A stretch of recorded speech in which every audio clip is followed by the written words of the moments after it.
Lumii s-a născut cu o întrebare în suflet. Nu o putea explica, dar de când era copil, simțea că există ceva mai profund, dincolo de viața de zi cu zi. În serile liniștite, când ceilalți copii se jucau fără griji, ea privea cerul și își șoptea sieși. Cine sunt eu? Ești fiica mea, spunea mama. Ești o elevă bună, spuneau profesorii. Ești o prietenă de nădejde, îi spuneau ceilalți. Dar lumii știa că nu putea fi doar atât. Se privea în oglindă și își spunea: dacă toți acești oameni ar pleca, cine aș mai fi? Anii au trecut, iar întrebarea nu a dispărut. A căutat răspunsuri în cărți, în oameni, în religie și filosofie. A ascultat părerile celorlalți, sperând că cineva îi va oferi adevărul pe care îl simțea ascuns în adâncul inimii. Dar cu cât căuta mai mult, cu atât se simțea mai pierdută. Unii îi spuneau că este doar un om, că nu trebuie să-și complice viața cu astfel de întrebări. Alții îi spuneau că este suflet, energie, conștiință, dar niciun răspuns nu părea să fie complet. Până într-o seară rece de toamnă, Lumii mergea pe străzile orașului pierdută în gânduri. Atunci a văzut o cafenea mică, retrasă, cu lumini calde și un aer liniștit. Fără să știe de ce, s-a simțit atrasă și a intrat. Într-un colț, la o masă simplă, stătea un bărbat cu o prezență neobișnuită. Nu era nici foarte bătrân, nici foarte tânăr. Purta o haină neagră și avea privirea unui om care văzuse multe.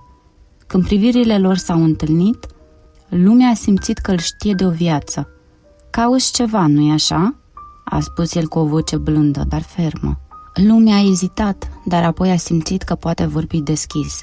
De când mă știu, încerc să înțeleg cine sunt cu adevărat. Am căutat în atâtea locuri, dar încă nu știu. Bărbatul a zâmbit ușor și, fără să spună nimic, a scos din buzunar o frunză uscată și a ținut-o în palmă. Apoi a suflat ușor asupra ei. Frunza s-a desprins și a plutit în aer, purtată de curent. Frunza aceasta a dispărut? A întrebat el. Lumea a privit-o cum se îndepărta, gândindu-se. Nu, doar s-a lăsat purtată mai departe, bărbatul a încuviințat. Exact. Și tu ai crezut că trebuie să găsești un răspuns clar, un cuvânt, o definiție. Dar cine ești nu este ceva fix care rămâne pe loc. Ești precum frunza care face parte din copac, din vânt, din pământ. Nu trebuie să te agăți de o singură identitate, trebuie doar să te lași purtată de viață și să trăiești. Lumii și-a lăsat gândurile să se așeze.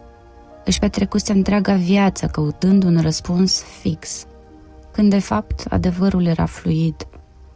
Nu era doar o etichetă, un nume, o identitate singulară. Era suma tuturor lucrurilor prin care trecuse și a tot ceea ce urma să devină. A privit cerul, a ascultat vântul și, fără să spună un cuvânt, și-a lăsat sufletul să răspundă. Din acea zi, lumea a încetat să mai caute definiții rigide. Nu s-a mai întrebat cine sunt eu, ci a început să trăiască cu un gând în suflet. Astăzi sunt ceea ce trebuie să fiu, iar mâine voi fi din nou, așa cum viața mă va modela. Și astfel, fără să mai alerge după răspunsuri, lumea a descoperit cel mai important adevăr. Nu trebuie să fim ceva anume, doar trebuie să fim.